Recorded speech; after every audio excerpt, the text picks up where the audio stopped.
Welcome to Transformation with Martinet.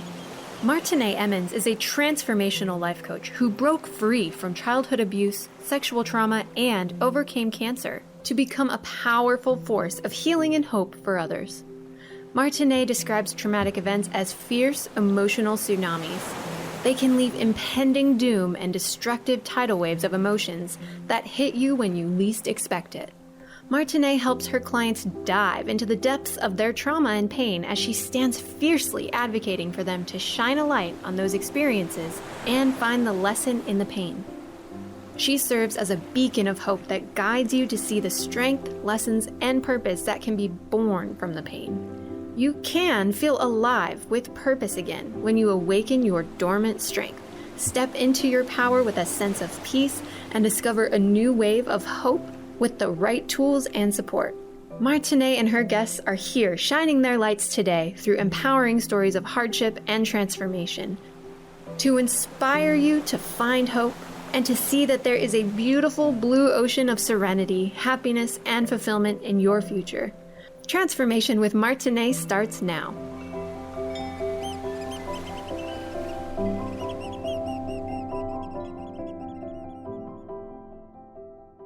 Welcome back, everyone, to Transformation with Martinet. That's me. This is where we overcome everything and compromise nothing. And I love being here. I get emotional and choked up sometimes. This is my favorite part of the week. And for those of you that don't know, my show is every Friday, 1 p.m. Eastern, 10 a.m. Pacific. The rest of the time zones, you got to work that one out yourself. And my show is about hope. All the guests that I invite on my show are resilient individuals. They believe as I do, and we are proof that we as humans can get back up from anything. So without further ado, I want to welcome my guest today, Alan Smith. Every time I see him on Facebook, he brings a smile to my face. He's an awesome, awesome person. And Alan, please introduce yourself. A little better than I did. Thank you, Martinet. That's lovely of you. And thank you for having me on. Delighted to join you. Yes, I'm Alan. I go by the Freedom Coach online. So Facebook and Instagram, I'm down as the Freedom Coach, and all about kind of trying to bring some positivity into people's lives through coaching that I offer. Yes, that's wonderful. That's wonderful. So you actually recently made the leap from the corporate world, huh? I certainly did. Yes, I managed to cut the ties of the 9 to 5 after working in the corporate world for quite a long time, to explore my own freedom and follow my heart and do what I love doing, which is helping people. Yeah, it's beautiful. It's a wonderful thing to know that you're lifting somebody up. You know, so today I was thinking about like we have talked obviously before this, and you mentioned kind of feeling like the odd man out, sense of belonging, not fitting in. And, you know, boy, I relate to you in so many ways, as do quite a few of my guests that come on. And I think that a lot of us that are in personal development and as coaches, we've all kind of felt like that. Yeah. And so like I was just thinking about the show on my run this morning, and, you know, I thought of a time, and I don't know exactly how old I was, but well, I graduated school really early, 17, and I moved out at 17 from home. So how old I was exactly, I don't know, but it was in middle school.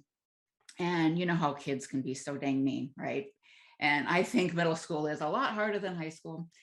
But I remember this group of kind of like, you know, the popular crowd, and they would target different individuals to pick on. And I happened to be the one for that day. And I remember one girl, she like passed me this note, and she's like, "Do you like Mitch?" And I'm like, "No." And I knew what they were doing. You know, I knew full well they were going to make fun of me or whatever it was. And no. And oh, come on, you can tell me, like, all these notes. And I said, "No, I don't." And then she's like, "Oh, you know," and she goes over to Mitch. She goes, "Oh, she doesn't like you." And he's like, "Oh, that's so sad." It's like this whole, like, you know, they were really gearing up, trying to make fun of me. And I remember like wanting so much to fit in, wanting so much to belong. And then in my mind, even that young, thinking, why the heck would I want to be a part of this? Yeah. Yeah, where our goal in life is not only just this dress cute or whatever it is, but to pick on everybody, literally. Yeah. Holy no, I don't want that. What was it like for you, like in your early years going, up? Yeah, in school, I always felt like the odd one out, always. And Mm-hmm, luckily, I never got bullied or picked on at school or anything like mm-hmm, that. But I was always really aware of feeling very different and trying to uh-huh, fit in. And some of it was just small things, but I mm-hmm, felt like whenever there was kind of something that could be different, I had it. Like I was mm-hmm. left-handed, ginger Oh, hair. I've always had a really loud voice wherever I am. mm-hmm. People can hear me across the room. Yeah.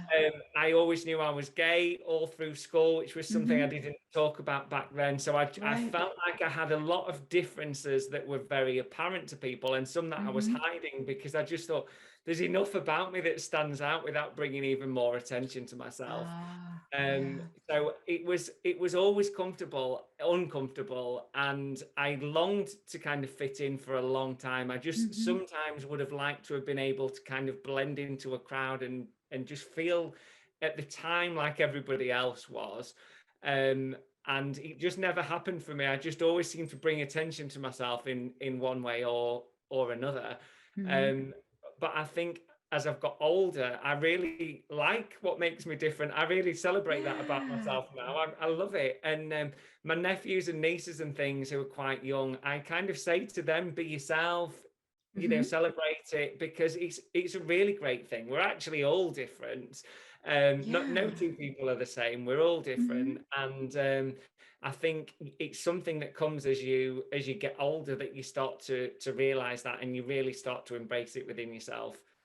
Oh yeah. Oh yeah. No doubt about it. I can't you think what this is like a really, really old movie, and I think I saw it once.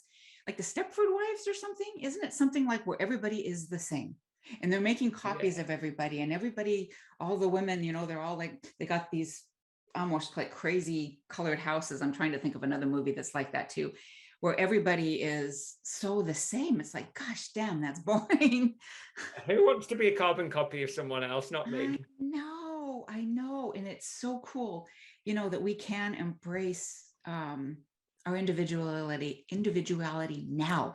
And what I really want to embark on my kids, which are 23, 20, almost 21, and 17 years old, don't try to fit in. Don't try to be like everybody else. Golly, what would you say to someone even young coming to you right now I about that?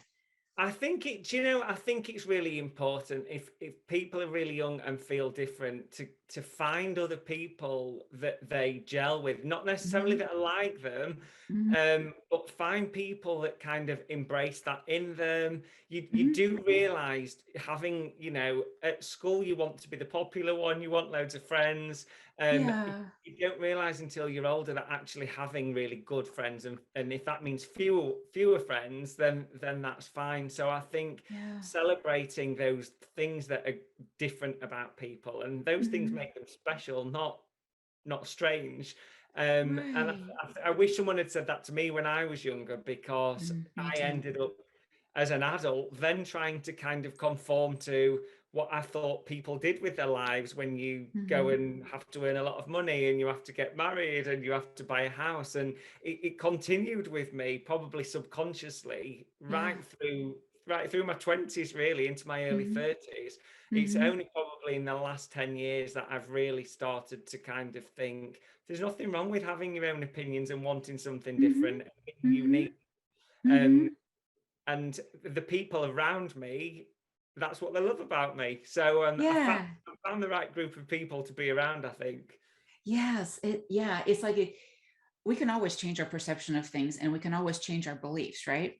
Yeah. Like I was talking to another entrepreneur just the other day, like um just because my parents believed something, like for example, this just pops in my head, like my dad always said, with money, never had it, never will.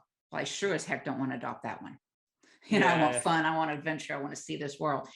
And we can always change things if we just kind of just kind of sit with ourselves and think, gosh, do I really believe that? Do I really feel this way? Yeah. Right. And your parents, I mean, your children are very lucky to have you as a role model, I think, Thank because you. your parents do impart a lot of their beliefs on you, perhaps unintentionally. And I don't always mean that as a bad thing, Yeah. but certainly my parents were both brought up in a way where you get a secure job and you hang on to it. Whenever I've changed jobs throughout my life, they've been like, what are you doing? You've got a secure job, you've got a secure income. Yep. And I don't blame them for that or have any bad feeling about it. That's their belief, but it's certainly not mine. And I think maybe it's a generational thing, maybe things change. But doing for me what makes me happy is my kind of core purpose now. And that sometimes you take on board other people's opinion, but it doesn't mean you have to follow it. You can listen to it, but it's up to you to process that and decide if it works for you or not. And they don't always. Yeah. You speaking about like the jobs, having job security and everything. That's something my dad always talked about.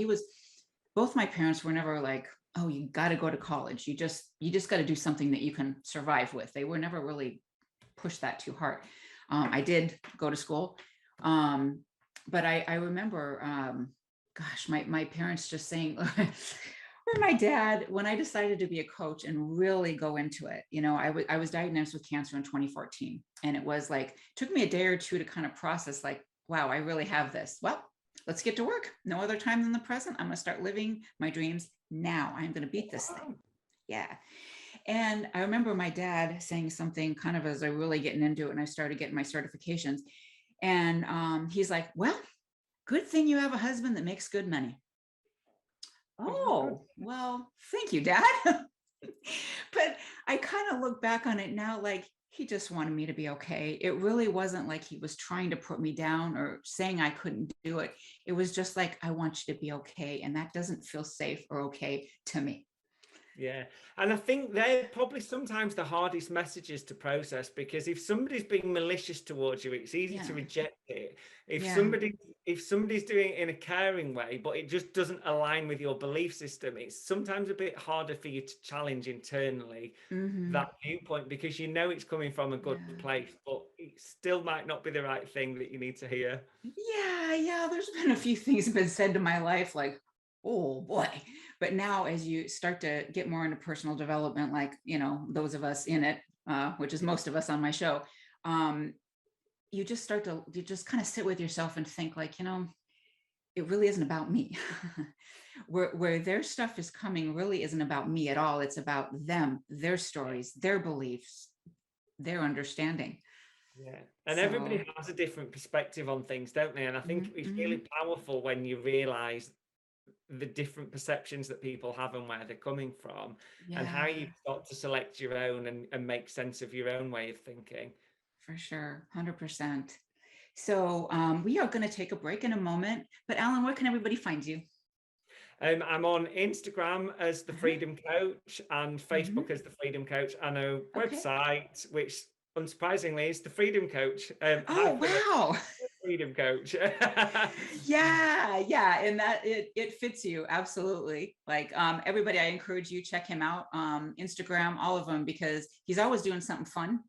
And he will just put a smile on your face. So I really encourage you to check out his social media. And thank you. If it puts a smile on one face, I've done my job for the day. Oh, absolutely. You definitely do that. So anyway, we will be back, everyone. Thank you so much for joining us so far.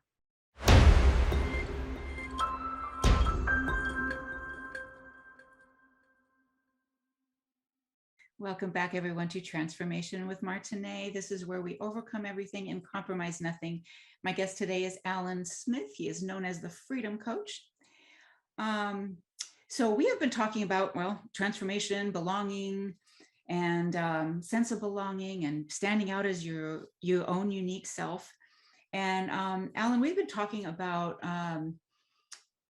when you got married, you had a relationship, but when you got married, it was kind of like something that, you people would be talking like marriage or having kids, and it just didn't seem like it resonated with you, but you jumped in, married your husband.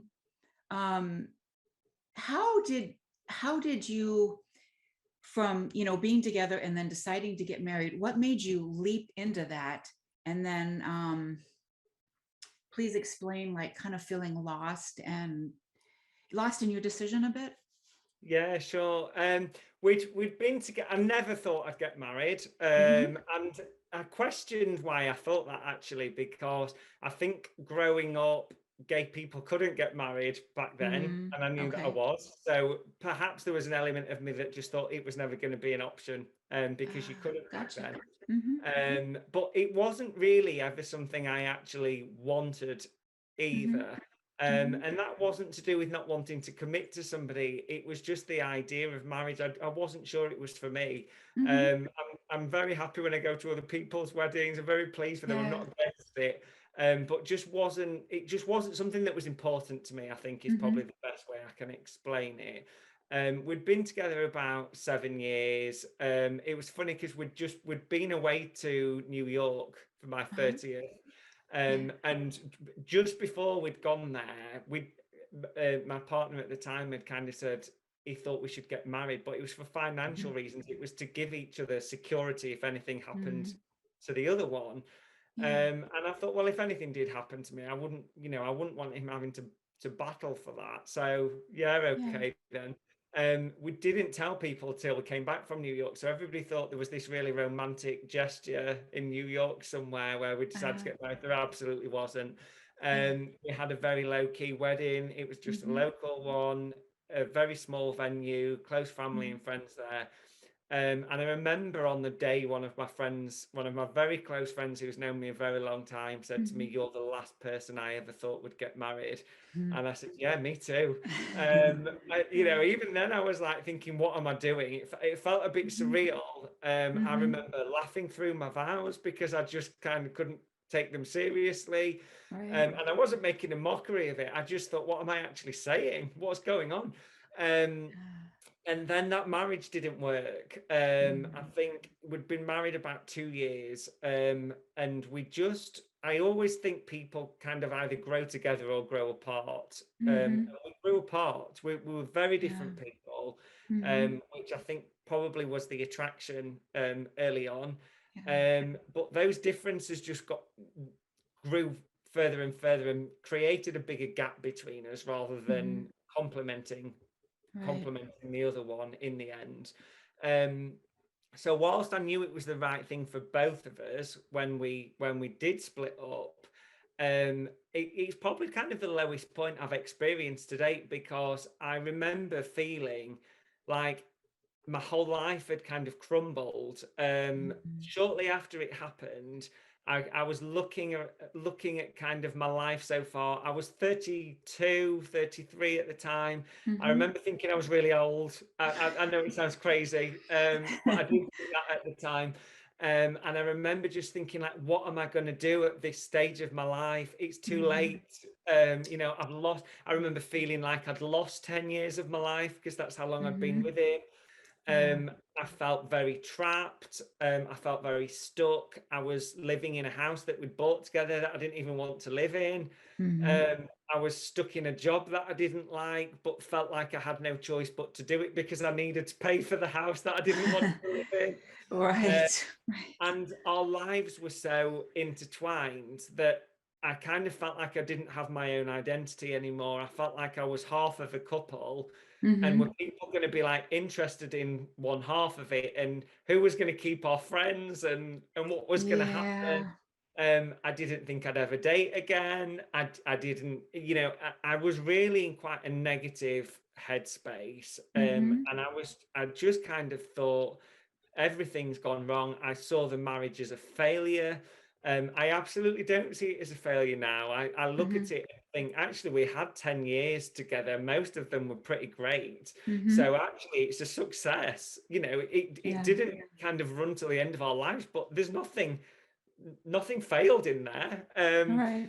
But I think it's a sign of where my headspace was at the time. I'd completely like given up on myself. Mm-hmm. I felt like I was just hopeless, and what was I going to do? And Yeah. it was terrible. And it took a bit of time. It took me a bit of time to rebuild myself. I remember having to kind of discover who I am, because I wasn't the same person that was married. Equally, I wasn't the same person as I was 10 years prior, before I got married and before I'd met him. So I was kind of a new version of myself, which incorporated bits of all of that, which I learned later on. But I've kept my friends. I've got some friends that I've been friends with for a very long time, over 20 years. So doubting that was a mistake on my part, because they've always been there for me. And my friends helped me kind of pick myself back up. I met new friends.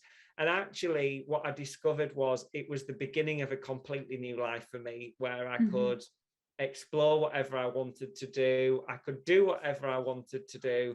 And I was completely in charge of my own destiny. And I ended up moving cities, moving jobs, taking up new hobbies, and finding myself. And, fast forward to now, I can honestly say this is the happiest I've ever been in my whole life. And I haven't got any of those things that I was kind of sad about back then when it all happened. But I've realized I don't need them. I've kind of refocused on what is it that I want. I was too hung up on kind of the expectations that society has on you, in the way that I felt it, and thought, I'm none of those things. Here I go again. I'm the misfit. But actually I wasn't. And I think actually, if you're following your heart and following your passions and doing the things you want to do, you'll be happy. And that's where I am now. Yeah. An authentic new life. You Yes, living your life the way you see fit, not the way everybody else has. The car, the house, the 401k, the whatever it is. It's like, it doesn't have to follow this exact thing. Well, it doesn't. And I had that exact thing. I had that kind of blueprint of what people should have. And probably from the outside looking in, I looked like I had everything and a great life. And that's when I was the most miserable. So it just goes to show you that things aren't always as they seem. Oh, there's no doubt about it. And I want to say this is probably the 5th or 6th time I've mentioned this on my show, but I have a couple coming on soon, and their business is called Don't Let the Selfies Fool You. I think that is the best name for a business, especially, of personal development, because what somebody is showing doesn't mean that that's really where they are. And if they're being real, if they're being authentic. Exactly. And you do, I think being authentic is so important to me. I can't be anyone else. And I think what holds people back is there's so much fear about how other people are going to respond to you and what they're going to think and what they're going to say. And actually, if you've got the right people around you, they'll support you and encourage you. And who cares what everyone else thinks? Their opinion, you can't take on board everyone's opinion. Everyone's got a different one. And you can't please anyone, nor should you try to. But just being yourself gives you happiness. If you are yourself, I'd rather someone not like me for being my authentic self than like a fake version of me. I can't keep that up. You can't keep it up. That's the whole thing. I thought about that a lot of times, because like what my master coach teaches is a lot about like identities. These he does a routine where he will like talk about an incident in his life that happened, and he'll pull on like a jumpsuit, and then put on a pair of sunglasses, and then another incident that kind of knocked him down, pull on another jumpsuit and another pair of glasses, and all these identities and things that you build up just trying to survive in this world and have people like you. It's not till you get older and just realize like, well, I can take what they're saying kind of as feedback, which isn't so bad. But not take it on. And just realize that, like we said a little bit ago, their stories are their stories. It really has nothing to do with me. And you can't change everyone's mind. I think you do I welcome feedback. I love challenge. I love it when somebody really challenges my opinion on something. And sometimes that's done in a very direct way. Sometimes I might read a book or something and think, oh, I've never looked at it in that way, actually, but I can see where they're coming from. And I don't think it's healthy to have a fixed mindset and not be open to kind of new ideas and perspectives. but Mm-hmm. you can take on too much of other people's thoughts that Yeah. may not be correct. Yeah. You. Yeah. I had somebody reach out. I was in Messenger or something, Facebook Messenger, and she said something like, I just thought I would invite you to my coach's group. You can grow your business, da da da. And I'm like, I appreciate that, but I already have a community and a team. Just not interested in getting in another group right now. And then she writes back and she goes, I think you're making huge mistakes. You're never going to succeed. And I got to tell you right now that you really should join, because, it's just, your business isn't going to go anywhere. And yeah, you're just going to fail or whatever. And I wrote back and I just said, I appreciate your feedback. However, that's really not a way to get me to connect with you. Yeah. Yeah. I don't like the scare tactics. I don't like any of that stuff. Well, no, but fortunately for you, you can see through that and kind of understand the motive behind that other person and what they're trying to do, because that's quite manipulative in a way. It is. But not everyone does. That kind of fear of you're never going to be successful may work. Well, it must, or they wouldn't keep saying it. But for the likes of you and me, it wouldn't, because we've got more belief in ourselves and in how we want to put ourselves across. Right. I guess I don't think anything, even like, I don't think fear is ever really like, especially when it comes to business, maybe in a hurtful way, if someone's ready to dig at my soul, maybe. Mm-hmm. But when it comes to a business, I don't think I have taken that too seriously. I know I listened to a lot of coaches in the beginning. Okay, you got to do this, this, and this. And then I learned my own way of doing things. But somebody just trying to manipulate me. You can try and take in too much information, though, I think sometimes. When I first started, I was just trying to absorb so much information. And my head was full. I was listening to podcasts every time I left the house, when I was walking to the gym, when I was walking to the shop, when I was in the shower. And I wasn't giving myself time to process it and digest it and filter it, so that I could kind of really understand what it meant to me and which of that I wanted to take on. I was just overloading myself with it. Right. Very, yeah. I get that too, for sure. So we're going to take a break. Do you want to tell everybody where they can find you again before we go? Yes, certainly. Instagram and Facebook, The Freedom Coach, and my website is thefreedomcoach.co.uk. Right on. Thank you, everyone. And we'll be right back.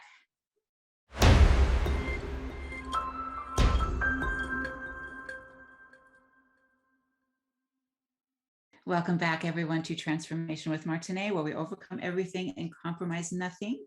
My guest, Alan, and I have been talking about, well, all kinds of things, transformation. It's kind of hard to do a recap here. But we were talking on the break about freedom, and he obviously has taken on his whole coaching practice, and what he does is all about freedom. And I fully relate to that, because kind of to quote Les Brown, who is one of my favorite motivational speakers on the planet. And he says something like, he is not mentally fit to work for anybody else. And I know at this stage of my life right now, I don't know how I would ever go back to working for somebody else. It's just, I'm not fit for that. So you are new to being absolutely like with your own business, Alan. So what would you say, or how do you describe freedom to you, first off? And then what would you say to someone who's trying to break out of corporate, or just trying to break out of a job and do something that just makes them like the proverbial jump out of bed, to start your day? I mean, when you said you're not fit for the corporate world, when I look back, I think I don't know how I did it for so long. I really, really don't, because I'm not either. But somehow I managed it. But I think the Freedom Coach came about because I felt like I was on my mission to find my own freedom in terms of how I wanted to live my life. I wanted to be able to travel more. I wanted more flexibility in my day. If I wanted to go to the gym in the morning, then I could. And I've been in that environment where your diary's booked out for you all week, and there's an expectation. When we call it a 9 to 5, it never actually is. It starts at about 8 and it finishes about 6:30 in the evening. So the hours were creeping up. There was no kind of flexibility in there. I couldn't do the things I wanted out of work because of work. It was completely taking over my life. And it made me feel frustrated, trapped, stuck. And I was thinking, like, what am I going to do? And freedom was just a word that I held on to and thought, I need to find my own. And it was such a powerful word for me that it came with me when I started coaching, because I want to help people find theirs, whatever that may mean for them, because it can mean lots of different things. It can be financial freedom, it can be geographical freedom. They might want to travel the world but be able to work while they're doing it. It might be freedom from people that they're around. It might be freedom from negative thoughts that they're having. It translates into so many different things, I think. So it really is whatever it means for them. But the corporate one is a good example, because I think a lot of people, particularly given the pandemic that we've lived through, it's made people kind of reassess. It's made people think, what do I really want? Am I actually living my life, or am I just enjoying it and letting it tick along? And I think what I've noticed with clients that I am working with is it tends to be a fear or a lack of confidence in themselves that stops them from pursuing. The power of coaching for me, when we're talking about helping people find freedom, is really kind of unlocking those things that are holding them back and really calling them out, and then like understanding how real are these things, or are they kind of perceptions that you've got, or these beliefs that you're holding on to, are they real, or are they, and I don't mean that people do this intentionally, but it's almost like you're internally making excuses to not do something before you even explore it. And I probably did that, if I'm being honest, for a number of years. I wanted to be self-employed. I was thinking there must be something I can do. But whilst I'm saying I felt trapped and stuck in my corporate job, I had a steady income, I had money coming in, and to kind of have a risk of walking away from that was a very real thing. But when I kind of reevaluated, I thought, actually, my happiness is worth more than that, and I'm determined, and I'm committed, and I work hard, and I've got to give this a go. I'm going to regret not doing it much more than I'm ever going to regret trying. Right. Because, isn't it that, like, people talk about that all the time when you get older or whatever, like, oh my gosh, if I only would have tried, Well, I don't know if you've seen it. There was some research published, I think about 10 years ago now, about the biggest regrets that dying people had. It was a party Kenner that did it. And some of them, I posted about it actually on Instagram, because some of them, I just think there's a real risk of people that I know kind of regretting these things at the end of their life. And I don't want to be one of them. I want to live with no regrets. Yeah. Even if I don't succeed at everything I want to do, I still want to know I tried. I have that. And I know that part of what I teach and I've been taught is like collecting evidence as you go, of the things that you have accomplished, especially on the days when it's like, oh crap, am I really even getting anywhere? And it's like, yeah, but I did this and this and this and this. And if we can collect evidence and look back, like, because our brains try to keep us safe, right? So we've just got to tell ourselves, like, all right, you can drive with me here, get yourself in the back seat, you can come with me, but we're going to do this anyway. And and then you start getting evidence, and then you've tried, and sometimes something doesn't work. That's okay. You pivot, you try something else. And I think that's what life's about. We are not, like you and I talked about not long ago, we are not supposed to, at least most of us are not supposed to just get up in the morning, exercise a bit, get your shower, get the kids to school, go to work, come home, every day do the same dang thing. Not this girl. Well, it's not for me either. And I think that routine, I like spontaneity, and I like the unknown. I find the unknown exciting more than to scary. And I know not everyone does. Mm-hmm. But I think you're actually creating your own future. I'm a big believer of that. You're creating your own future. And if you want something different, it's not going to happen if you just keep everything the same. It's really, Right. really obvious. But, people don't always kind of think it through in that way. And they're hoping something will happen, or, Yeah. things that magically happen for most of us. You have to do it yourself. Um, Yep. and and I think you explore things. I'm very passionate about what I do, and one way or another I will continue to do it. I'm sure of that, because it's important to me. um Yep. and it's the best decision I've ever made, actually. Because the way I feel about myself, the way I feel about how I'm living my life now, is how I Mm-hmm. want it to be, and you can't buy that. Right, right. And it's like setting intentions, because, when I should reverse back a little bit what I said about like routine. I do have a routine in the morning of, getting up, I work out, I get my sanity together. The workouts keep me sane, to be honest. Meditation, I do those kind of things. But then after that, I'm pretty scheduled, because I have a lot of people I work for, clients, and I have 2 businesses. So I have to keep things straight. And I love what I do, both businesses. So I have to have some kind of routine there. But at the same time, I'm always changing things up to a little bit. And I'm always seeking out new opportunities.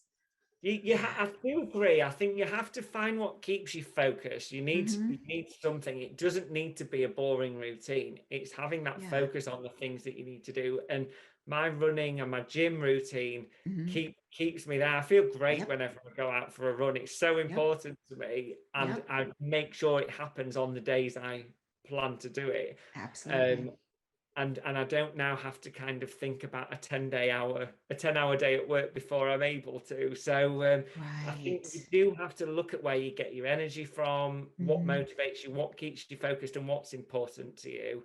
Yeah. And that, that kind of forms the foundations of that pattern for you, doesn't it?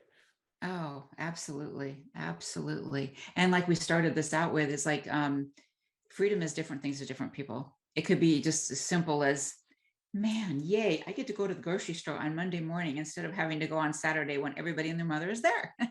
Yeah, which is great, by the way. I love that. There's nothing like it, in my opinion, that's for sure. Just kind of meander, look at things if you want, or get in and out quick. Whatever it Yeah, is you want, you can do. yeah. Yeah. So that's cool. So like, what if, like, this is just a quick thing before we go on a break again here. If you were at, say, I don't know, the gym, your favorite coffee shop, and someone just like looked at you one day and just said, I am stuck. What, how do I get unstuck? What would be your advice? For some reason, they glammed onto you and asked that. Yeah, I think working with a coach is probably one of the Mm, best things that anybody can do. I, I I agree. actually believe that anybody can benefit from working with a coach, and Mm-hmm. it's not just for people who are really who are really feeling in a mess. It's for Mm-hmm. anybody who can help you, because it provides that safe space for Mm-hmm. you to kind of unlock your own thinking, unlock the Yep. challenges that are holding you back, shape what it is that you actually do want, because a lot of people I Mm-hmm. speak to don't know. But really importantly, start to find ways of working towards it, and that next step and those small steps.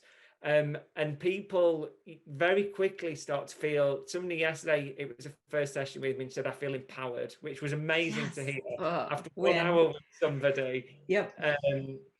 So yeah, I think there's a lot of kind of confusion around what coaching is and what it Mm-hmm. offers. And there's so many coaches out there. I'm sure it's Yeah. quite hard to navigate who's the right one for you as well. Yeah. And if they're going to treat you right or be what you need.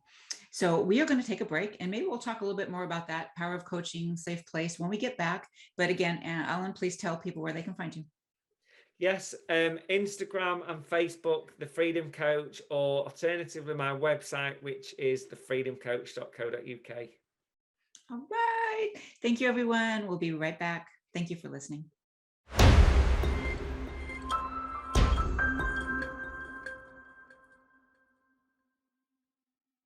Welcome back, everyone, to Transformation with Martinet. This is where we overcome everything and compromise nothing. My guest today is Alan Smith, and we've been talking about the power of coaching, transformation, sense of belonging, and not comparing ourselves to anyone else. So we ended the last segment with talking about the power of coaching. To me, it is the absolute best thing that's ever happened to me. I've had therapy at different parts in my life. Coaching is actually what has taken me to, I mean, therapy has a safe place too, for sure. But to be able to talk openly, share what you want, have that person that you can trust to ask you the questions that maybe someone else might not, you know. What do you think, Alan? I agree. I think what I find really special about coaching is I think as a coach, it's an absolute privilege when people are able to talk openly and honestly with you about their feelings, about their experiences, Yep. about their plans and desires. And it's really interesting that often people say to me, this is the first time I've told someone this. Yeah. And there's lots of reasons for that. You know, they might not have told the husband or the wife or the Mm-hmm. children or the parents. And sometimes there's an element of wanting to protect those around them. They've got quite painful backstories that they don't want those people close to them to know because it'll hurt them.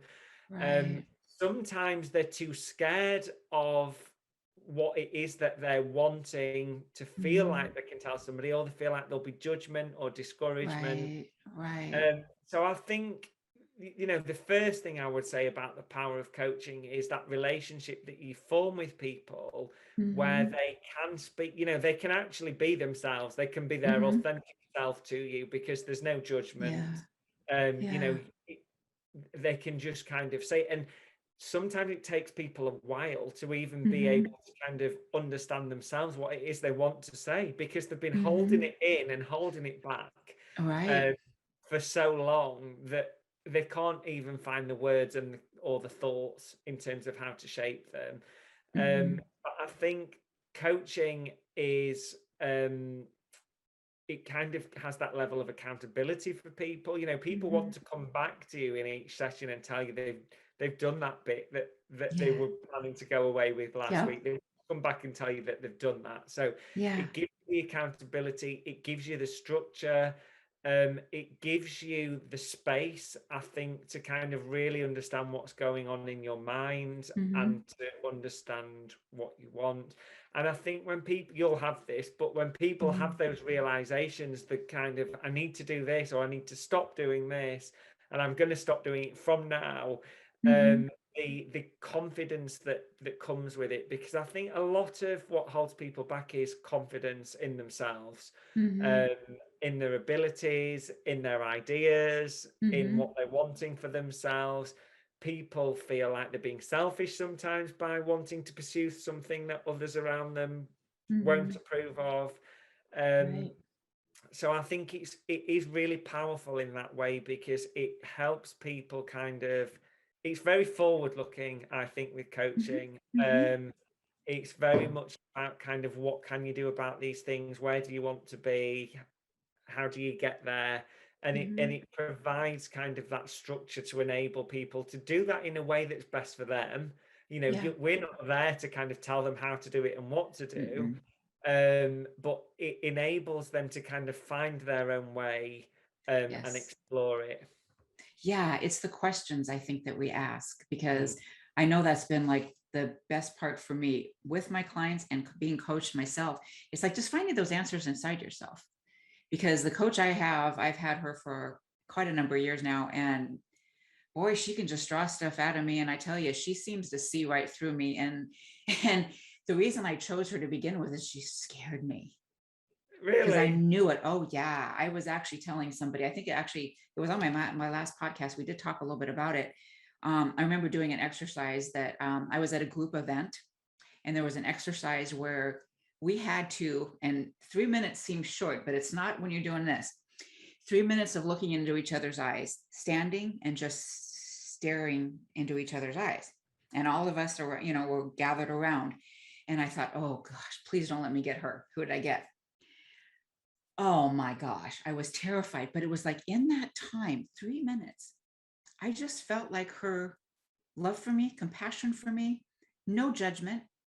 And I had Yeah. none for her. I was just scared that she would see something that was wrong with me. You She'd did- see my yeah. flaws.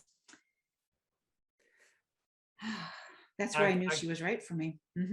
Yeah, I get that. I think, it really does change people's lives. People have said that to me. They have a moment of realization or set themselves on a new direction and will never look back.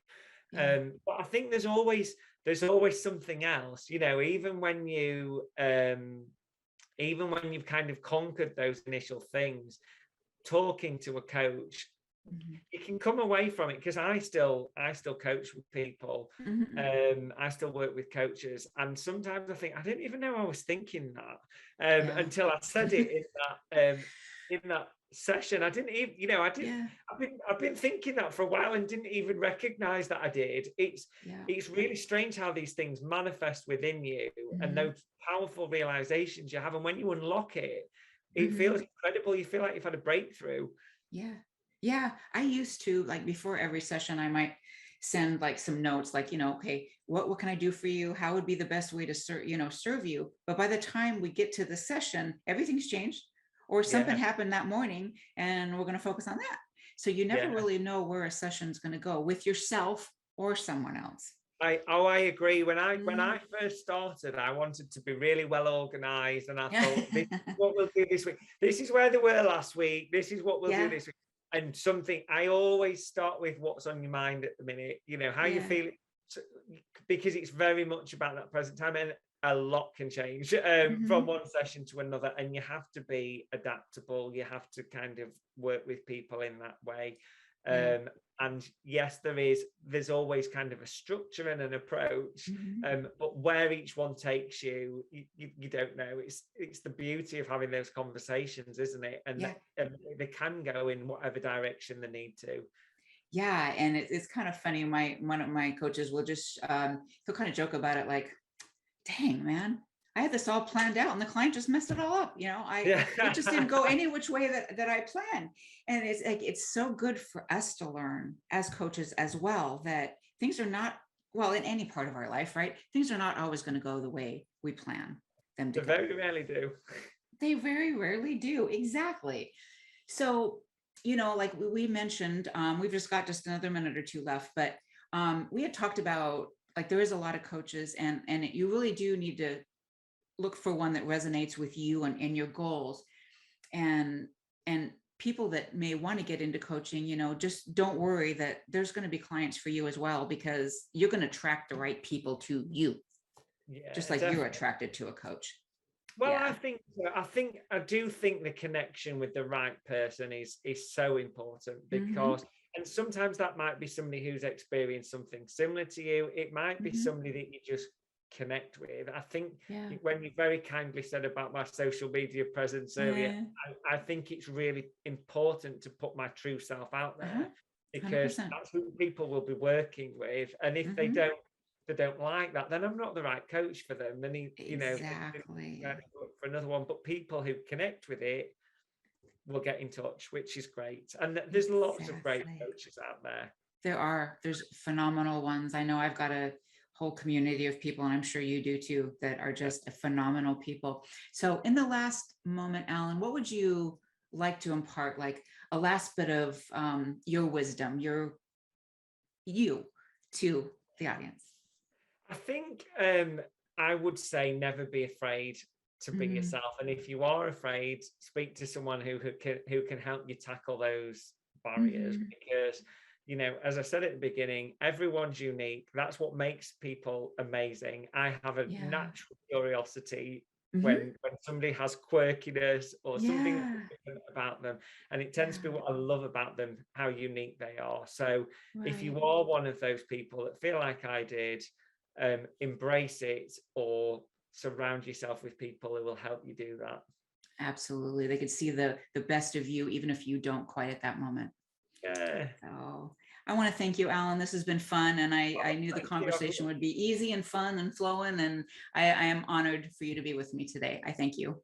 Likewise. Thank you for having me on. It's been a pleasure. Absolutely. And thank you all for listening today to Transformation with Martinet. And I look forward to seeing you again next week. Thank you for listening to Transformation with Martinet. Did listening today spark a sense of hope and possibility? Hold on to this feeling and tune in every second and fourth Friday at 10 a.m. Pacific for more inspiring conversations with Martinet and her guests. They will show you there is hope, and you are right where you need to be. Martinet is dedicated to supporting you right where you are while launching you towards promise, passion, and possibility that leads to the fulfilled life your heart aches for. If you're tired of being stuck, schedule a complimentary consultation with Martinet and get on the exciting path towards the life you want to be living.